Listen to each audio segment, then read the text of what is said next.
हाँ जी, कैसे हैं आप लोग? उम्मीद करता हूँ आप सभी लोग अच्छे होंगे। सो ये जो वीडियो है, ये पुरानी वीडियो की जो मैंने अभी लेटेस्ट डाली है, ये उसके कंटिन्यूएशन में ही है। तो अगर आपने पहले वाली वीडियो नहीं देखी है, तो वो जाकर सबसे पहले आप वो देखो, तभी आपको ये और डिटेल में अच्छे से समझ में आएगी। क्योंकि इस पूरी वीडियो में हम लोग कार के बारे में ही बात कर रहे हैं कि कार के फ़ायदे क्या हैं, नुकसान क्या हैं, कैसे लेनी है, किस हिसाब से लेनी है, budget, payments and so on, बहुत सारी चीज़ें हैं और मैंने हर एक चीज़ को पूरी डिटेल में कैप्चर किया है, जो कि किसी ने भी शायद अब तक नहीं कैप्चर किया है। मेरी नॉलेज में नहीं था, तो मैंने सोचा कि मैं वीडियो बनाऊँ ताकि ये जो डिटेल है, ये या तो किसी से मिस हो गई है या फिर पहुँच कम रही है लोगों तक। तो मैंने कोशिश करी है कि भाई ये जितना ज़्यादा इन्फॉर्मेशन मैं डाल सकता हूँ अपनी वीडियो में, तो वो मैंने डालने की पूरी कोशिश करी है। आप एंड मैं कोशिश करूँगा आगे भी कि भाई जितनी ज़्यादा मेरी वीडियोज़ के थ्रू लोगों को हेल्प हो पाए, तो वो बहुत अच्छी बात है। तो चलिए आज का जो टॉपिक है, अगेन वो सेम कार ही है, तो कंटिन्यू करते हैं। तो आज अभी हम, जैसे हमने पिछली वीडियो में मैंने बताया था कि भाई कार कैसी है, किस तरह से लेनी है, कैसे लेनी है।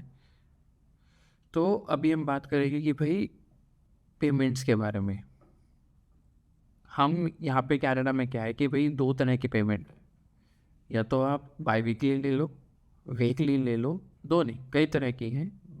वीकली ले लो, बाई वीकली ले लो या फिर मंथली ले लो। वीकली में क्या होता है कि भाई आपको मतलब there is a certain days, right, कि भाई हर हफ्ते की आपकी पेमेंट जाएगी, जैसे कि वीकली सेट। तो उसमें क्या होता है कि या तो आपको मंडे डिसाइड कर देंगे या फिर आपका कोई भी मिडल ऑफ द वीक या फिर एंड ऑफ द वीक या अर्ली ऑफ द वीक में डिसाइड कर देंगे। और अगर मान लो कि भाई उस दिन छुट्टी है, ठीक है, तो उस दिन भी आपकी पेमेंट जाएगी ही जाएगी, अनलेस कि वो लॉन्ग वीकेंड हो। ठीक है, अब लॉन्ग वीकेंड का यहाँ पे ये फंडा है कि भाई जैसे क्रिसमस आ गया, ठीक है, या कनाडा डे आ गया, या फिर कोई भी अगर जैसा पब्लिक हॉलीडे, फेडरल हॉलीडे है, तो उस केस में आपकी जो पेमेंट है वो उस वर्किंग डे पे ना जाके नेक्स्ट वर्किंग डे पे जाएगी। लेट्स सपोज कि भाई आपकी जो पेमेंट है वो ड्यू थी फ्राइडे को, ठीक है, क्योंकि अभी ऐसा हुआ था मेरे कार के साथ। तो भाई मेरी जो पेमेंट थी वो फ्राइडे को जानी थी, तो फ्राइडे को ना जाके वो ट्यूसडे हो गई। क्यों? क्योंकि फ्राइडे को भी छुट्टी थी कनाडा में एंड मंडे की भी छुट्टी थी, क्योंकि मंडे को ईस्टर था एंड फ्राइडे को आई गेस कुछ और दिन था। तो फ्राइडे को नहीं गई, सैटरडे को नहीं गई, संडे को नहीं गई एंड मंडे को भी छुट्टी थी, तो मंडे को भी नहीं गई। मैं तो घबरा गया यार कि पेमेंट क्यों नहीं गई है, क्योंकि यूजुअली वीकेंड पे भी डिडक्शंस होती हैं।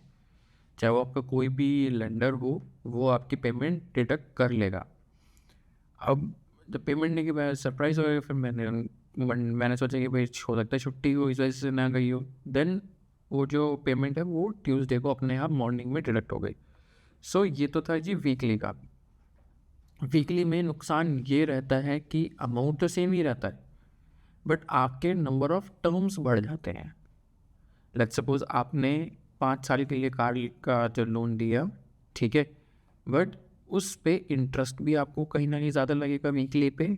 एंड आपकी जो नंबर ऑफ टर्म्स है ना, जैसे भाई एक महीने में 4 टर्म आपने बना ली वीकली के हिसाब से, बाई वीकली के हिसाब से वो 2 टर्म बनेंगे, ठीक है, मंथली के हिसाब से वो 1 टर्म बनेगी, मंथली के हिसाब से आपका वो एक एक करके बात करते हैं वरना कन्फ्यूजन हो जाएगा। तो वीकली में आके पेमेंट गई, वीकली का हिसाब बिल्कुल क्लियर है। अब हम जाते हैं जी बाई वीकली पे, जो यहाँ पे मेजॉरिटी में लोग ऑप्ट करते हैं। 99% लोग बाई वीकली ही ऑप्ट करते हैं। एक आध परसेंट भी शायद ही होगा जो कि आपका मंथली ऑप्ट करता है, क्योंकि यहाँ पे सैलरीज भी बाई वीकली ही आती हैं हर 15 डेज पे, या भाई जो भी आपका मतलब mid of the week, mid of the month आ रहा है, तो उस पर आपको सैलरीज आ जाती हैं। तो बाई वीकली प्रेफर्ड रहता है मोस्ट ऑफ द केसेस में, and they have a monthly option too कि भाई आप मंथली पेमेंट कर दो। बट मंथली में आपकी ईएमआई का जो अमाउंट है ना, लेट्स सपोज आपका बाई वीकली का जो अमाउंट आ रहा है वो अभी आ रहा है $200 आ रहा है, ठीक है, एंड अगर आप मंथली ऑप्ट करते हो तो अगर आप टोटल सम करो बाई वीकली की तरफ से, भाई 200 आपका बाई वीकली आ रहा है तो 400 होना चाहिए, बट वो 400 ना हो के 440 हो जाएगा। क्यों? क्योंकि उसके ऊपर ये इंटरेस्ट भी लगाएंगे एंड उसके बाद आपका जो टर्म जो कम हो रहा, क्योंकि आप मंथली ऑप्ट करोगे राइट, आपका टर्म भी कम हो जाएगा, तो अमाउंट तो वही रहेगा राइट। जैसे लेट्स सपोज आपने 50,000 का अमाउंट लिया था लोन, अब आपने 50,000 में बैंक को बोला कि भाई मेरे को तो मंथली चाहिए, मंथली बैंक कर देगा, मगर उसमें प्रॉब्लम ये आएगी कि आपका जो अमाउंट है ना वो बहुत बढ़ जाएगा, $40-50 अप्रॉक्सीमेट बढ़ जाएगा। तो सजेशन यही रहता है, जो आपका जो डीलर होगा वो भी यही सजेस्ट करेगा, एंड देन बैंक से तो आपका कोई रिलेशन नहीं होगा क्योंकि आपसे आप हमेशा डीलर से ही बात करोगे। So dealer always prefer, and my personal opinion too, कि भाई आप हमेशा बाई वीकली ही ऑप्ट करो रादर देन वीकली और मंथली, तो वो एडवाइजेबल नहीं है। ठीक है जी। अब नेक्स्ट टॉपिक आ जाता है कि भाई आपको डीलर जो है ना वो कैसे ढूंढें, मतलब राइट डीलर कैसे आप ढूंढोगे। अब राइट डीलर तो भाई ऐसा तो बहुत मुश्किल है, मेरे को तो ये भी सही लग रहा है, मेरे को वो भी सही लग रहा है, बट राइट डीलर का मेरा यहाँ पे जो सबसे जो पहला जो मतलब है ना वो मेरा कहने का ये है कि जो आपको सही एडवाइस दे। भाई ऐसा मत करना कि भाई आपने एक डीलर डिसाइड किया एंड उसी पे आप गए, उसने आपने उसी को वहीं पे बुकिंग अमाउंट दे दिया और सब कुछ डन कर दिया, भाई वो काम मत करना। एक ही अटेम्प्ट पे गाड़ी बुक मत करना, आप लो टाइम लो, सोचो समझो कि भाई ये कार है, ये कार मेरे को लेनी है, बट कार आप हमेशा अपनी टर्म्स पे लो रादर देन कि भाई डीलर और बैंक, वो काम मत करना। ठीक है, आप डीलर्स के पास जाओ, एक के पास जाओ, 10 के पास जाओ, 20 के पास जाओ, जब तक आपको आपका मतलब एक होता है ना कि सेटिस्फैक्शन ना मिल जाए कि भाई आपको क्या चीज़ चाहिए, कम अमाउंट में चीज़ चाहिए, ठीक है, एंड आपको ज़्यादा बेनिफिट भी चाहिए, तो वो भी मैं आगे बात करूँगी भाई आप कैसे नेगोशिएशन पे जा सकते हो। ठीक है, वो ढूंढना थोड़ा सा ट्रिकी है कि भाई कौन सा डीलर सही है, क्योंकि यहाँ पे बहुत सारे डीलर्स हैं हर कार के। तो अब मान लेते हैं कि भाई आपको एक डीलर, आपने 10 डीलर से बात करी, ठीक है, आपको एक डीलर पसंद आ गया। अब डीलर तो पसंद आ गया कि भाई डीलर अच्छा भी है, बातचीत में भी अच्छा है, कंफर्टेबल भी करा रहा है अपने आपको, ठीक है, आपके जो जो क्वेश्चंस हैं उनका सही से जवाब भी दे रहा है, आपके साथ कोई एक फ़िल्टर नहीं रख रहा है कि भाई कोई हिडन फैक्ट्स नहीं रख रहा है, एंड यू आर सेटिस्फाइड। ठीक है, एंड आपको फिर क्या करना है कि भाई आपने लेट्स सपोज कार डिसाइड कर ली कि भाई मैंने तो लेट्स सपोज अभी मान लेते हैं कि भाई आपने होंडा अकॉर्ड लेनी है या मैज़दा की कोई भी मॉडल लेना है, CX-30, MX या फिर CX-5 या मैज़दा 3, बहुत सारे हैं, ठीक है, Dodge Challenger and so on. ठीक है, आपने डिसाइड कर लिया कि भाई ये गाड़ी मैंने लेनी है, दैट्स इट, डन। ठीक है, आपका डीलर भी डिसाइड हो गया, आपका मॉडल भी डिसाइड हो गया, ठीक है, वेरिएंट भी डिसाइड हो गया कि भाई आपको मिड लेवल लेना है, टॉप लेवल लेना है, लोअर लेवल लेना है, जो भी लेना है वो आपका सब एवरीथिंग इज़ डिसाइडेड नाउ। अभी आप मान के चलते हैं, तो भाई अब आता है कि भाई आपको बार्गेन करनी है। ऐसा नहीं है कि कनाडा में बार्गेन्स नहीं होती हैं, होते हैं, आपको करना आना चाहिए। ठीक है, अब बार्गेन आप क्या कर सकते हो बार्गेन में, ठीक है, कि भाई मेरे को तो गाड़ी के मैट्स भी चाहिए, ठीक है, एक्स्ट्रा मैट भी चाहिए, एक या 2 सर्विस भी चाहिए, ऑयल फ्री सर्विस भी चाहिए, ठीक है, एंड आपको और क्या चाहिए भाई, ठीक है, आपको जो ग्लासेस हैं आपके साइड के जो ग्लासेस हैं वो भी आपको टिंटेड चाहिए। ठीक है, तो यहाँ पे टिंटेड लीगल है अकॉर्डिंग टू गवर्नमेंट नॉर्म्स, वो आपको डीलर आप डीलर को बोलोगे भाई मेरे को तो according to government rules and regulation के हिसाब से आप मेरे टिंट कर दो साइडों की और बैक के। तो यूजुअली हर एक डीलर गवर्नमेंट के नॉर्म्स के हिसाब से करके ही देता है, ठीक है, बट वो चार्जेबल होता है, तो वो आपको नेगोशिएशन करना है कि भाई मैं तो इतना अमाउंट पे कर रहा हूँ, आप मेरे को ये गाड़ी की टिंटेड भी करके दो, मेरे को सर्विस भी करा के दो, एक सर्विस तो एटलीस्ट मेरे को फ्री चाहिए और ऑयल चेंज की। क्यों? क्योंकि ऑयल चेंज में भी आपका मान के चलो 100 के करीब लग जाता है, डिपेंडिंग ऑन योर कार। $80-90 तो लगता ही है, plus tax, labour and all, तो वो 110-120 के आसपास आपका हो जाता है टैक्स मिला के। तो वो काम आप ज़रूर करना कि भाई नेगोशिएशन एक अच्छी डिसीजन करना, ठीक है। अब मान लो जी आपका सब कुछ डिसाइड हो गया एंड आपने डिसाइड कर लिया कि भाई आपने अब सब कुछ डिसाइड है, आपका कार भी डिसाइड हो गई, आपने पैसे भी दे दिए हैं, आपको उसने कंफर्मेशन दे दी कि भाई इस टाइम पर आपकी गाड़ी आ जाएगी, everything is decide and you are more than happy. But आप जैसे ही घर पहुँचते हो, आफ्टर कपल ऑफ डेज आपका फ्रेंड आपको बोलता है, कोई भी आपको बोलता है कि यार ये गाड़ी भी अच्छी है, या कोई नहीं भी बोलता मान लीजिए, तो उसमें क्या है कि आपने डिसाइड कि यार ये जो मैंने गाड़ी ली है इसमें तो ये फीचर नहीं है, जबकि सेम उससे जो उसका जो डिफरेंट मॉडल है उसमें सेम फीचर है। अब आपको वो गाड़ी चाहिए, बट यहाँ तो गड़बड़ हो गई। वो गड़बड़ कैसे हो गई कि भाई आपने जिस गाड़ी के लिए डॉक्यूमेंट्स दिए थे अपने, जैसे जो भी आपने सिन नंबर दिया, अपना प्रूफ ऑफ पेमेंट्स दिया कि भाई आपके पास पैसे आ रहे हैं, बैंक स्टेटमेंट्स एंड ऑल, आपने सब कुछ दे दिया, अमाउंट भी दे दिया डीलर को, everything is done. But after couple of days that you realise कि भाई ओके मेरे को तो ये गाड़ी चाहिए ही नहीं, ये तो मेरी सारी जो नीड्स है वो फुलफिल नहीं करेगी फ्यूचर के भी हिसाब से, क्योंकि आप जो गाड़ी लोगे वो आप शॉर्ट टर्म के हिसाब से तो नहीं लोगे, जो भाई मेरे को तो 6 महीने चलानी है एंड देन मैं रिटर्न कर दूंगा, वो तो नहीं होगा ना। तब सबसे बड़ी प्रॉब्लम क्या है ना कि आप वापस डीलर के पास जाओगे, डीलर को बोलोगे कि भाई मेरे को तो अब ये गाड़ी लेनी। डीलर क्या करेगा जी? डीलर कहेगा ठीक है मैं आपको ये गाड़ी दे देता हूँ। आप उससे भी हायर मॉडल पे जाओगे, डीलर कहेगा जी बिल्कुल हो जाएगी, क्योंकि डीलर को तो फ़ायदा ही है ना एट द एंड। वो डीलर को इसीलिए फ़ायदा है क्योंकि भाई आप उससे ज़्यादा की EMI बनवा रहे हो, उसका नया मॉडल भी जा रहा है। शुरू में तो नानो करके नहीं नहीं हमने इसके लिए कर दिया, बट डाउन द लाइन वो सब चीज़ें हो जाती हैं, ठीक है। तो आपने डीलर को बोला, डीलर ने बोला कि जी ठीक है हो जाएगा, बट सबसे बड़ा प्रॉब्लम यहीं पे आ जाता है भाई, जैसे ही आपने ठीक है दूसरी गाड़ी ऑप्ट करी, मतलब सेम मैन्युफैक्चरर सेम सब कुछ, बट आपने मॉडल चेंज कर दिया। अब जब मॉडल चेंज कर देते हो ना, तो मॉडल चेंज होते ही कार का प्राइस भी चेंज हो जाता है। जब कार का प्राइस डिफरेंस होगा तो, या डिफरेंस ना भी हो, अगर मॉडल चेंज हो गया तो जो बैंक है वो वापस से आपका क्रेडिट स्कोर हिट करेगा। तो भैया यहाँ पे सबसे ज़्यादा प्रॉब्लम आ जाती है। क्यों?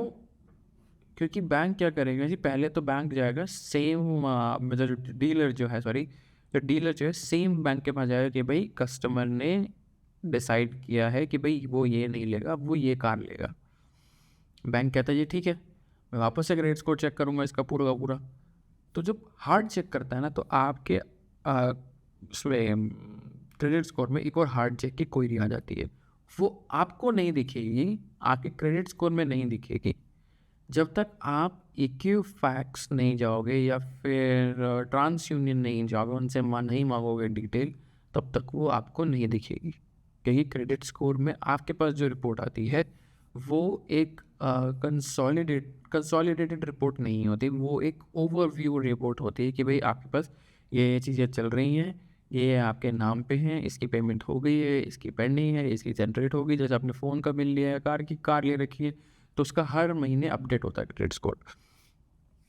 तो ये जो क्वेरीज है ना, ये आपको आपके एंड पे नहीं दिखेंगी, मेरे को नहीं दिखती हैं। हो सकता है कि आपको कोई और एक रास्ता पता हो, जो लोग यहाँ पे भी हैं या जिनको पता है ऑलरेडी, मेरे नॉलेज में नहीं है कि भाई मैं कैसे चेक कर सकता हूँ। सो आपको पता है तो बहुत अच्छी बात है, आप चेक कर सकते हो कि भाई कितनी कितनी क्वेरी आई हैं। मेरे एंड पे मेरे को नहीं दिखती, हो सकता है I might be wrong, but आप अपने एंड पे अपना लॉगिन करके इक्विफैक्स और ट्रांस यूनियन की वेबसाइट पे आप चेक कर सकते हो। भाई जब आप यहाँ आ जाओ, इंडिया में तो नहीं होगा, तो आपको हमेशा ध्यान रखना है, you have to stick what means कि भाई आपने जो डिसाइड किया आप वही लो, आप बार बार स्विच ना करो। अगर आप स्विच करोगे तो आपका credit score bar bar again and again hit होगा ही होगा, और जब वो बार बार हिट होता है तो उससे प्रॉब्लम सबसे ज़्यादा आपको आती है कि भाई आपके मल्टीपल हिट होते हैं, ठीक है, आपका मल्टीपल जो आपका जो बैंक अकाउंट है वो चेक होता है कि भाई आपके बैंक अकाउंट में 5,000 हैं, 10,000 हैं, वो बार बार चेक करते हैं। अब यहाँ पे दो चीज़ें सबसे ज़्यादा चेक होती हैं, आपके पास लाइबिलिटी कितनी की है, ठीक है, आपके पास उतने फंड्स है या नहीं है। क्यों? क्योंकि हार्ड चेक में वो आपका बैंक अकाउंट तक चेक करते हैं कि इसके बैंक अकाउंट में कितने पैसे आ रहे हैं, क्या उसका ट्रैक रिकॉर्ड है बैंक अकाउंट का। So try always try to avoid multiple queries on your credit, ठीक है जी। तो अब ये बात भी क्लियर हो गई कि भाई अपने को क्या चीज़ अवॉइड करनी है एंड अपने को बेनिफिट कैसे लेना है। लेट्स सपोज आप डीलर के पास गए, आपने कोई भी मैन्युफैक्चरर डिसाइड किया भाई मैं इस मैन्युफैक्चरर के साथ जा रहा हूँ, एंड लेट्स सपोज आपको बैंक कहता है कि जी करंट रेट जो है ना वो 7 पॉइंट समथिंग चल रही है, कि आजकल बैंक के जो रेट्स हैं कार इंश्योरेंस कार लोन को लेके भाई बहुत ज़्यादा हाई हैं। तो अब वो 7 आ रहा है, 8 आ रहा है, कुछ आप ऑनलाइन देखते हो कि जी भाई वो तो 499 में भी दे रहे हैं, ठीक है, 399 में भी दे रहे हैं। भाई दे रहे हैं, बट उसके लिए कौन कौन एलिजिबल है वो भी तो पता होना चाहिए। हम बैठ के बैक एंड होम देख लेते हैं यार ये तो इतना दे रहा, यार ये तो इतना दे रहा है, बट आप जब डीलर के पास जाते हो ना तब चीज़ें जाके सारी निकलती हैं। वो एक वंडरलैंड है जिसमें हम लोग जी रहे होते हैं कि यार हम तो कनाडा जाके हम ये गाड़ी ले लेंगे, वो गाड़ी ले लेंगे। भाई गाड़ी तो मिल ही जाएगी, आप डॉज बोलो, BMW बोलो, मर्सिडीज बोलो, लेक्सस बोलो, पोर्शे बोलो, या कोई भी गाड़ी बोलो, डीलर आपको देगा ही देगा। किस टर्म्स पे देगा वो आपको नहीं पता होगा। डीलर आपका लोन अप्रूव करा के दे देगा, जी हाँ जी ठीक है, ये रही आपकी 70,000 की गाड़ी, ये रहा आपका लोन, अब आप जानो और भगवान जाने। आप पे करोगे तो अच्छी बात है, नहीं पे करोगे तो भाई बैंक आएगा गाड़ी उठा के ले जाएगा, आपके क्रेडिट पे डिफ़ॉल्ट मार के छोड़ देगा। अब भैया डिफ़ॉल्ट अगर लग गया, आपने कोई EMI पे नहीं करी, कुछ टाइम तक EMI पे नहीं करी, वो सीधा आके गाड़ी उठा के ले जाएंगे। बट अगर आप आगे यहीं पे सेटल होना चाहते हो वो परमानेंटली, तो भाई उसके लिए फिर प्रॉब्लम हो जाएगा। सो ये सब काम पंगे मत करो, ठीक है, सस्ती गाड़ी लो, बजट के हिसाब से लो, आराम से पे करते रहो ताकि भाई कोई प्रॉब्लम भी ना हो, ठीक है। एंड अब हम बात कर रहे थे इन रेट ऑफ इंटरेस्ट की, ठीक है जी। आप कोई भी इमेजिनरी वर्ल्ड में मत रहना कि भाई आपको रेट ऑफ इंटरेस्ट जो आपके दोस्त को मिला है वही आपको मिलेगा, क्योंकि रेट ऑफ इंटरेस्ट सब्जेक्टिव है। आपके दोस्त को जो मिला है या आपके भाई को, आपके कज़न को, आपके रिलेटिव को जो मिला है ज़रूरी नहीं है कि आपको भी वही रेट ऑफ इंटरेस्ट मिले। क्यों? क्योंकि ऐसे मेरे बहुत से नोन में फ्रेंड हैं भाई जिनको 3% पे भी मिला, जिनको 8% पे भी मिला, जिनको 9% पे भी रेट ऑफ इंटरेस्ट पे मिली है गाड़ी। सो ये totally depends on your background, आपका क्या इनकम है, कितनी स्टैटिक इनकम है, किस हिसाब से इनकम आ रही है, ठीक है, कितना आप अर्न कर रहे हो, क्या आपका बैकग्राउंड है, ठीक है, आपकी क्या डेजिग्नेशन है, आप किस कंपनी में काम कर रहे हो। There are so many factors, ठीक है, आपका क्रेडिट स्कोर क्या है, क्या नहीं है तो किस रेट ऑफ इंटरेस्ट पे मिलेगा, क्रेडिट स्कोर है तो किस रेट ऑफ इंटरेस्ट पे वो कार मिलेगी। So there are so many factors. तो आप अपने दिमाग में ये कहीं मत बिठाना कि यार गाड़ी तो ऑनलाइन तो दिखा रहा है कि भाई ठीक है $100 की EMI आ रही है, तो वो $100 की नहीं होगी। क्योंकि मैंने भी यहाँ आके वही चीज़ करी थी जो आप लोगों को मैं बता रहा हूँ कि भाई वो चीज़ कैलकुलेट मत करना। जब तक आप डीलर के पास नहीं जाओगे आपको पता नहीं चलेगा किसी भी हालत में कि भाई आपकी जो EMI आएगी वो किस किस बेसिस पे होगी, बाई वीकली जो आएगी, ठीक है। अब आप सबसे बड़ा जो बेनिफिट जो मैं आपको बताने जा रहा हूँ ना वो ये है कि लेट्स सपोज आपके किसी भी नोन में या रिलेटिव में सेम कार है, ठीक है, जो आपने डिसाइड करी है। आई एम नॉट श्योर कि वो फ्रेंड का या फिर किसी भी दोस्त यार का एक्सेप्ट करते हैं या नहीं करते, बट मैंने जब दूसरी कार अपनी ली अभी, तो मेरे पास 2 कार हैं यहाँ पे। तो जो मेरी जो फर्स्ट कार है मैज़दा, तो मैंने दूसरी भी मैज़दा ही ली। जब मैंने दूसरी कार ली तो उसके ऊपर मेरे को 1.5% का रिडक्शन मिला, डिस्काउंट मिला रेट ऑफ इंटरेस्ट में। जो मैज़दा अभी जो बाहर जो जितने भी बैंक्स हैं, ठीक है, मैज़दा का आई गेस टाई अप है स्कॉशिया बैंक के साथ।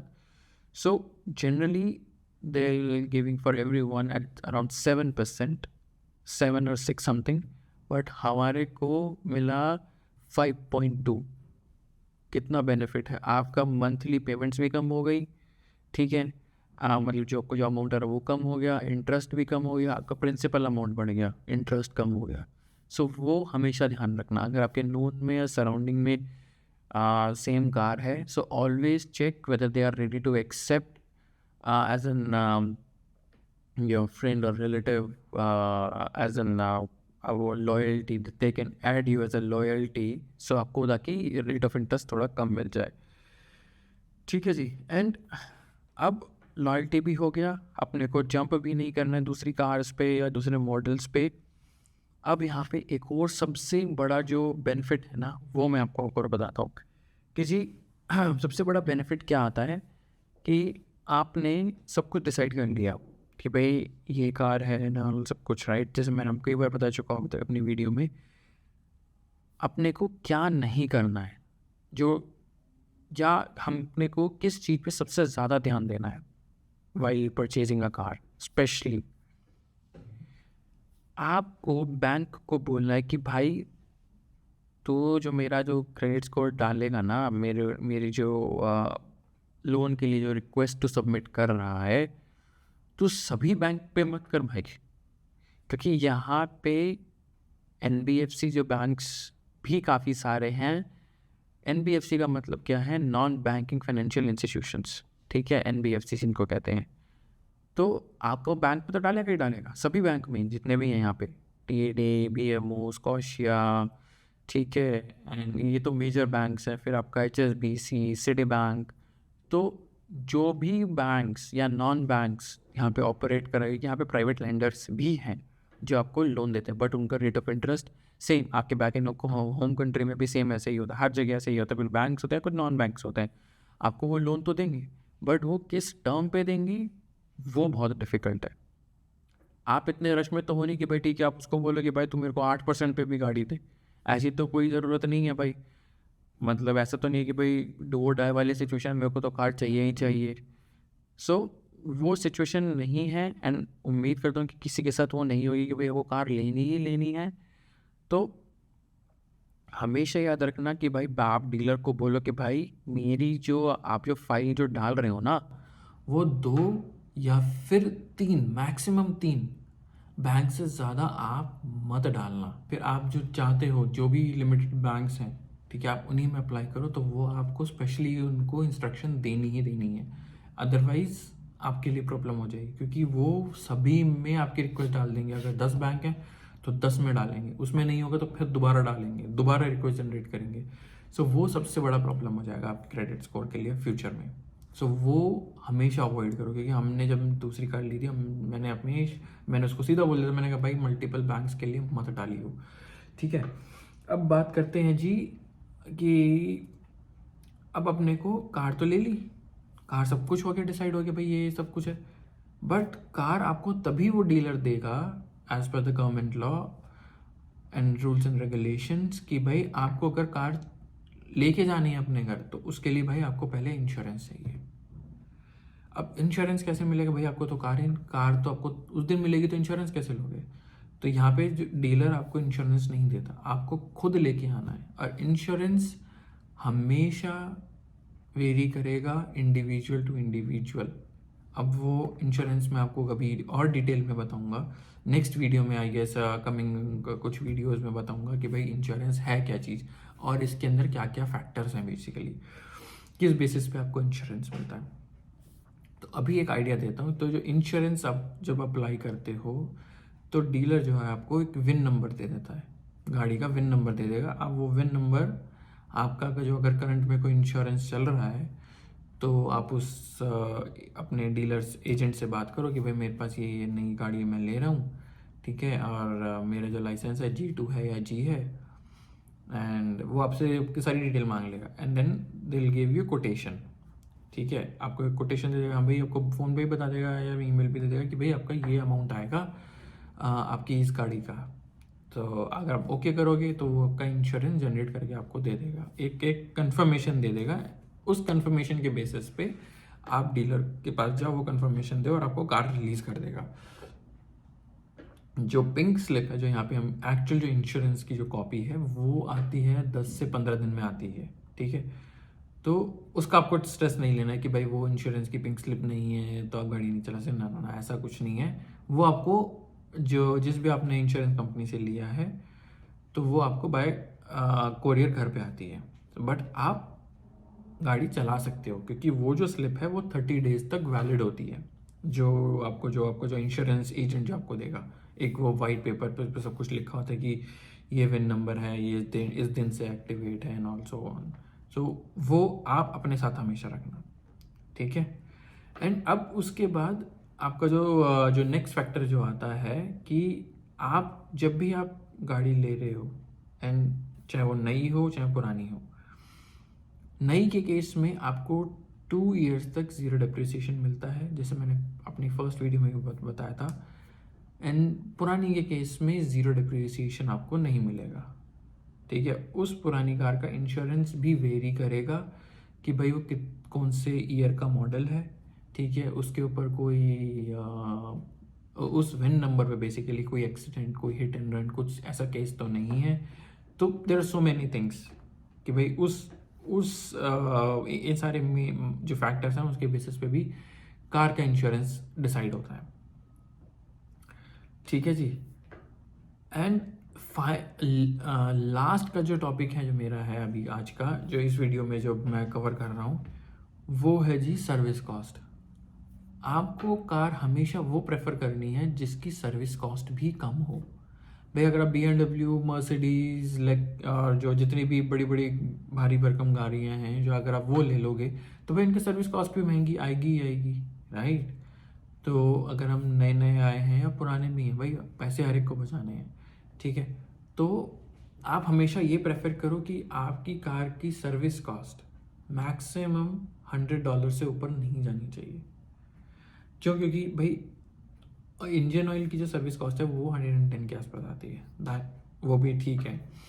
बट अगर कोई भी अगर पार्ट चेंज करना है वो आपके इंश्योरेंस में भी कवर होता है, बट जो वियर एंड टियर वाले जो पार्ट्स होते हैं वो इंश्योरेंस में कवर नहीं होते। किसी भी देश में हो आप, वियर एंड टियर वाले पार्ट्स इंश्योरेंस में कवर नहीं होते।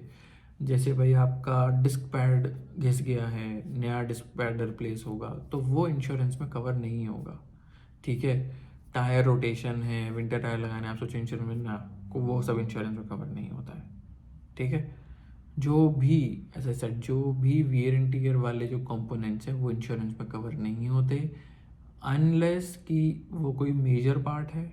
ठीक है, जैसे थ्रॉटल बॉडी हो गया, इंजन का कोई एक मेजर कंपोनेंट हो गया, वो वियर एंड टियर का पार्ट नहीं है तो वो इंश्योरेंस में जाएगा।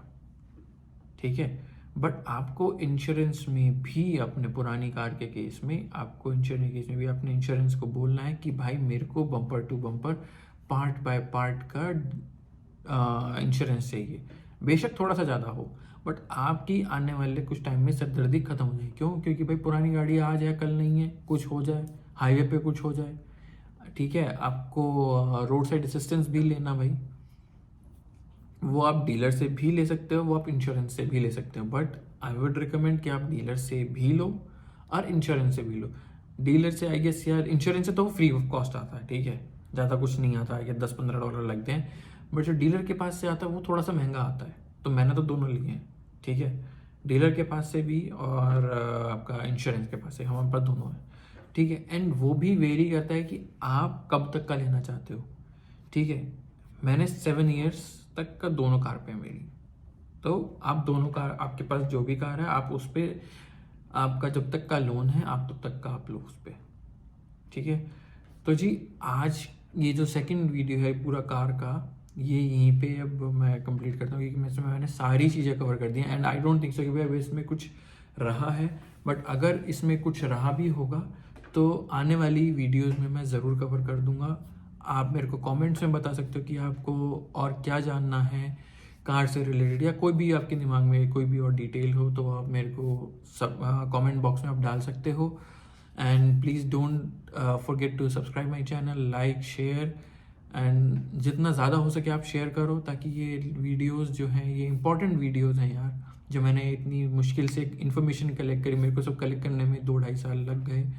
एंड लोग बाग को यहाँ बताता नहीं है कि भाई क्या फैक्ट्स है क्या नहीं है, कोई भी आप पूछना, क्योंकि मोस्टली लोगों को खुद को ही नहीं पता, क्योंकि जब तक आपको पता चलता है वो आपके हाथ से चीज़ निकल चुकी होती है, आपको लॉस हो चुका होता है, ठीक है। एंड मोस्टली लोग वीडियोस बनाते ही नहीं हैं, क्योंकि जो भी इन्फॉर्मेशन की बात आती है कि लोगों को लगता है यार इन्फॉर्मेशन कौन डाले इतना डेप्थ में, फिर लोग बाग बोलेंगे एंड ऑल। भाई अगर हम नहीं बनाएंगे कि मेरे साथ जो नुकसान हो, जो मेरा जो नुकसान हुआ है, मैं नहीं चाहता वो किसी और का भी हो। सो ओवरऑल ये मेरा एक मेन पर्पस था कि भाई अगर आप यहाँ आ रहे हो और आप गाड़ी प्लान कर रहे हो, नो मैटर व्हाट आपका क्या स्टेटस है, ठीक है, आप कार प्लान कर रहे हो, तो ये वीडियो ज़रूर आपको हेल्प करेगी। Each and every minute detail को मैंने कवर किया है। आप ये वीडियो देख के जाओगे, आप डीलर को ये सारे फैक्ट्स बोलोगे, डीलर विल बी सरप्राइज कि भाई इसको इतनी सारी चीज़ें कैसे पता है। आप ऐसा ब्लैंक होके मत जाना डीलर के पास। अगर आप डीलर के पास ब्लैंक होके गए तो डीलर को पता चल जाएगा भाई इसको कुछ नहीं पता, एंड देन वो आपको इतना मैनिपुलेट कर देगा, आपको वो भी दे दे, XYZ चीज़ें भी देगा, ठीक है, आपको पता भी नहीं होगा, and then you will be surprise कि भाई मेरी तो बाई वीकली EMI कैसे इतनी आ रही है, 300-400 कैसे आ रही है, मैं तो कैलकुलेट 200 की करके क्या था, 300-400 कैसे आ रही है।